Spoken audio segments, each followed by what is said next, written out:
And now we can go across France 24's Kethevane Gorjestani standing by in Washington. Kethevane, this summit was supposed to last 4 to 5 hours, we were told, but it seems that today's meeting between President Biden and Vladimir Putin was significantly shorter. Yes, according to White House officials, to the official countdown, basically, it was just about over 2 hours and a half. The first meeting that President +1, which was Biden with his Secretary of State, Tony Blinken, and Putin with his Minister of Foreign Affairs, Sergei Lavrov, that meeting went pretty much the time that was initially scheduled, at least from the official White House schedule. It went for about an hour and a half. Then they had sort of a 45-minute break. And then there was that expanded bilateral where some other members of their teams joined, including on the U.S. side, the National Security Advisor, Jake Sullivan, as well as the U.S. ambassador to Russia.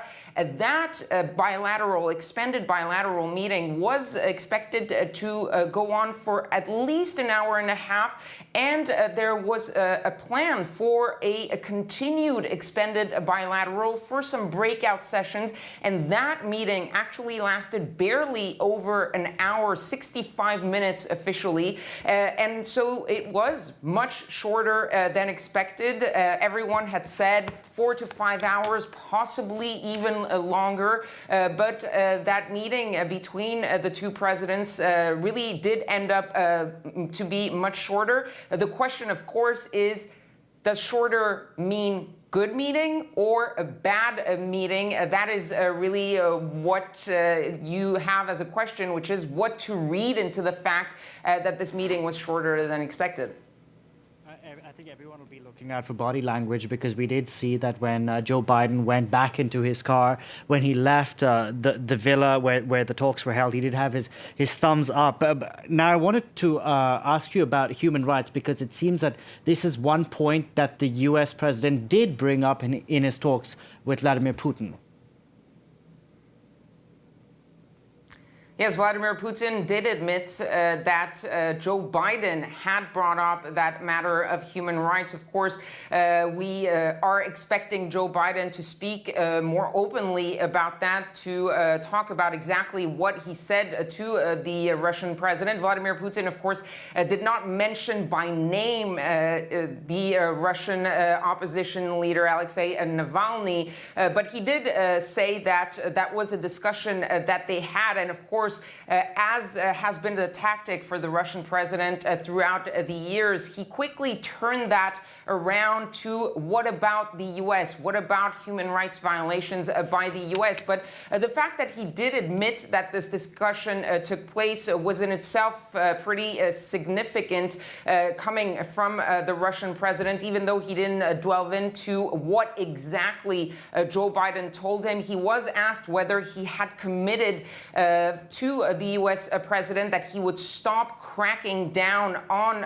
opposition leaders in Russia, on political opponents in Russia. He was asked actually that question twice, because the first time he didn't answer it. Then the second time he pretended and said that, oh, I had missed that question in your first line of questioning, that's why I didn't answer, but then went on to not really answer the question again. So that was really something that Joe Biden has said ahead of this meeting that would be something that he would bring up. That was something that was very important to him, and it was also very important to a lot of the political class here in Washington, a lot of Democrats, especially in Congress, asking Joe Biden to really call out Vladimir Putin about the treatment of political opponents and opposition leaders in Russia.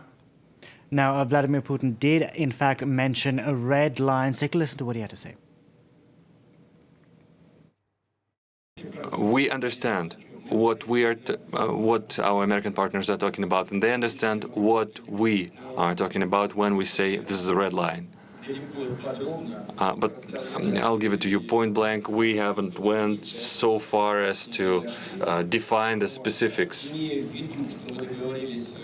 But we have agreed to work together to continue and follow through on cybersecurity, on strategic stability. Let's go back to Kethevane Gorjestani in Washington. Kethevane, last week when Joe Biden was asked about his meeting, this meeting with Vladimir Putin, which was held today, he said he wanted it because he wants Putin to know what he wants him to know. It seems that Putin seems to have his own understanding of what happened in that meeting. Exactly, and Vladimir Putin was the one to go first in these separate press conferences. And one of the reasons that happened, and one of the reasons Joe Biden and his team really insisted on separating those press conferences, on going second in those press conferences, is that they wanted to see what Vladimir Putin was going to say about how this meeting went. That way, it would give an opportunity to Joe Biden to sort of push back on anything that maybe they disagreed on as to how that meeting went. And it gives an opportunity to the U.S. president when he comes out, when he does his own solo press conference, to really give his side of the story, basically. And perhaps this is one of the elements on which he might push back when Vladimir Putin says that there were no clear red lines that they set up, that they discussed some very important elements.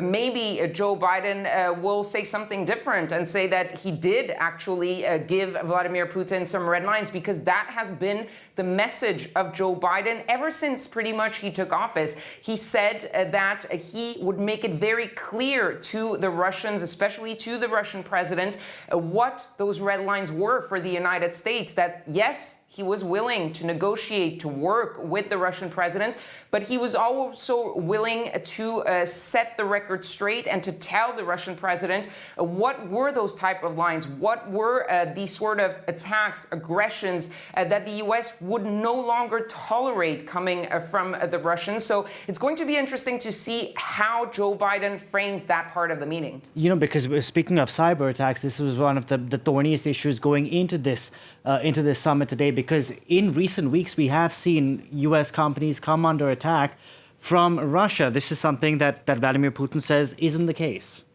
unsurprisingly so.